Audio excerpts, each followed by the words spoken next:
Minyak dan air adalah dua hal yang tidak dapat menyatu. Keduanya bertolak belakang, berbeda sama sekali. Dan untuk menyatukannya ditempuh berbagai macam cara. Satu cara yang secara ilmiah diakui di dalam dunia kimiawi, ada satu hal yang disebut emulsi, yaitu cairan yang terbentuk dari campuran dua zat. Dan dua zat itu adalah dua yang berbeda. Misalnya persenyawaan antara lemak dengan air. Ini merupakan satu cara untuk menyatukan dua zat yang berbeda itu. Lalu apa ilusi? Ilusi itu memang kedengarannya mirip dengan emulsi, tetapi ilusi adalah satu angan-angan, hayalan. Sesuatu yang palsu, sesuatu yang tidak dapat dipercaya. Saya mengangkat dua hal ini, emulsi dan ilusi, untuk mencoba mengcompare dan menegaskan tentang makna dari sebuah cinta sejati. Gambaran untuk cinta sejati, pertama-tama tentu saja cinta sejati bukan sebuah ilusi. Bukan angan-angan atau hayalan semata yang digerakkan oleh berbagai macam perasaan atau emosi di dalam jiwa.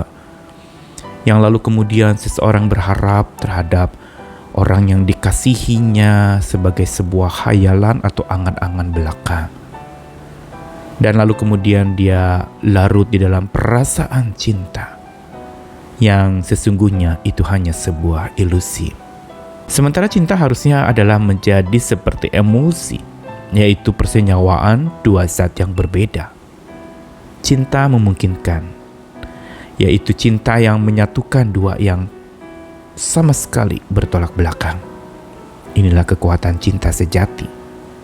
Kekuatan yang bukan semata sebuah ilusi atau hayalan atau angan-angan belaka atau perasaan saja, tetapi seperti emulsi, dia menyatukan dua nyawa yang berbeda menjadi senyawa.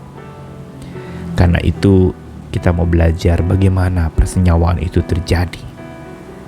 Dan persenyawaan itu baru bisa terjadi memang di dalam hubungan cinta mengasihi. Perlu ada dua hal yang dihindari dan dihilangkan, yaitu dakwa dan jemawa.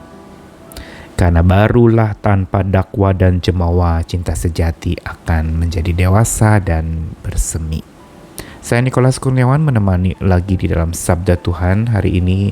Di dalam bulan kasih sayang, deskripsi atau gambaran tentang cinta mau mengajarkan kepada kita tentang makna cinta sejati yang begitu kuat, yang tentu saja asalnya dari sumber cinta ajaib, yaitu Tuhan kita.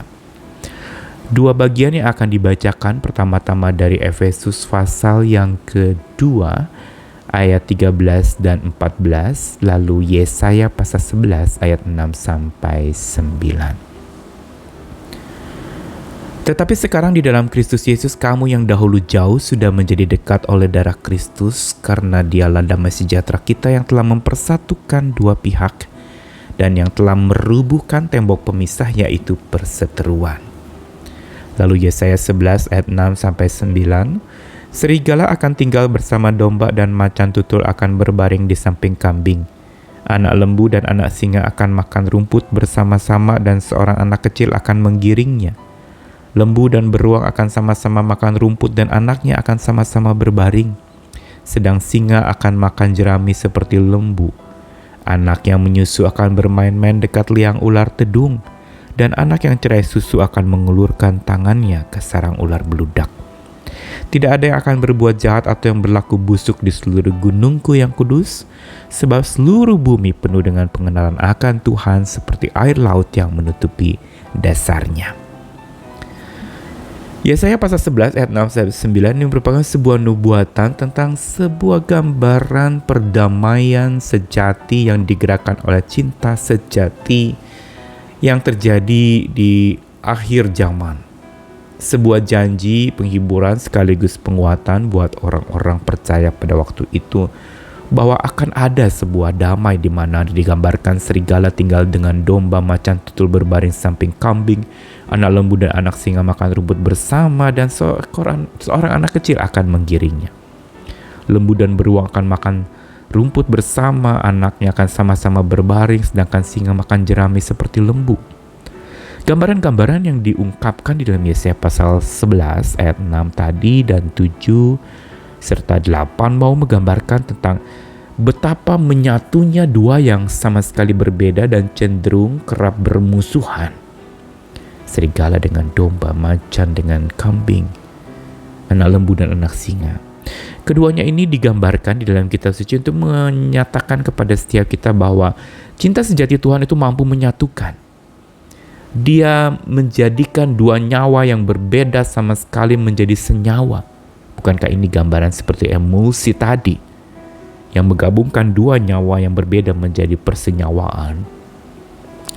Dan lalu kemudian sebagaimana di dalam surat Paulus kepada jemaat di Efesus pasal 2 ayat 13-14 ditegaskan lagi bahwa gambaran Yesaya yang diungkapkan itu nubuat tentang sebuah komunitas yang penuh cinta kasih, yang saling memperhatikan, yang erat, damai, sejahtera, luar biasa mengikat eratkan oleh kasih yang begitu ajaib. Maka di Efesus pasal 2 ayat 13-14 digambarkan dalam Kristus Yesus hal ini baru dimungkinkan, yaitu yang jauh sudah jadi dekat oleh kekuatan cinta kasih Yesus yang rela berkorban.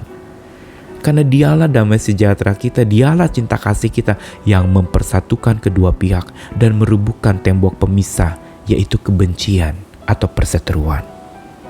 Apa yang dilukiskan di dalam Efesus ini menegaskan lagi kepada setiap kita bahwa sesungguhnya cinta sejati itu bukan semata emosi atau ilusi yang membangkitkan perasaan, tetapi membutakan mata kita.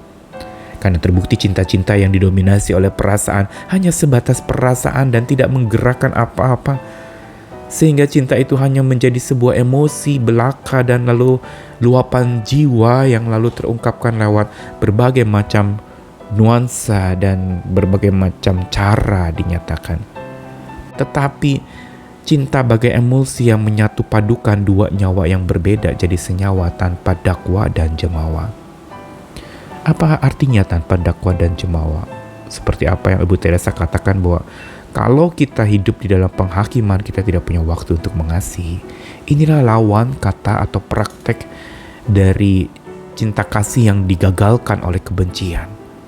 Mendakwa, menghakimi, menuduh. Ketika tuduhan itu terjadi dalam sebuah hubungan, tidak ada keteguhan di dalam cinta kasih. Tetapi keteguhan baru terjadi lewat keteduhan bersama walaupun berbeda, tapi berteduh bersama dan teguh bersama. Dan disinilah baru terjadi tanpa adanya dakwa. Tidak ada saling menuduh satu dengan yang lain, dan juga tidak ada yang namanya jemawa atau jumawa, di mana seorang menjadi pongah dan merasa hebat dari yang lain. Ini dua musuh cinta kasih. Hari ini kita mau diajarkan lewat ayat firman Tuhan sebagaimana yang Tuhan janjikan bahwa akan terjadi sebuah komunitas damai yang penuh dengan cinta kasih yang menggabungkan dua yang berbeda itu menjadi satu komunitas yang indah, yang menyatu padu dan mengerat kuat satu dengan yang lain dalam sebuah komunitas. Cinta Tuhan adalah cinta yang mendamaikan dan menyatu padukan. Cinta sejati bukan ilusi semata yang memunculkan rasa tetapi membutakan mata kita. Tapi cinta bagaikan emulsi yang membuka mata, yang membangkitkan sebuah semangat bukan sekedar rasa, yang menyatu padukan dua yang berbeda menjadi satu kesatuan yang begitu indah. Mari beri diri untuk disatukan oleh cinta kasih Tuhan. Singkirkan segala macam dakwaan kepada sesamamu.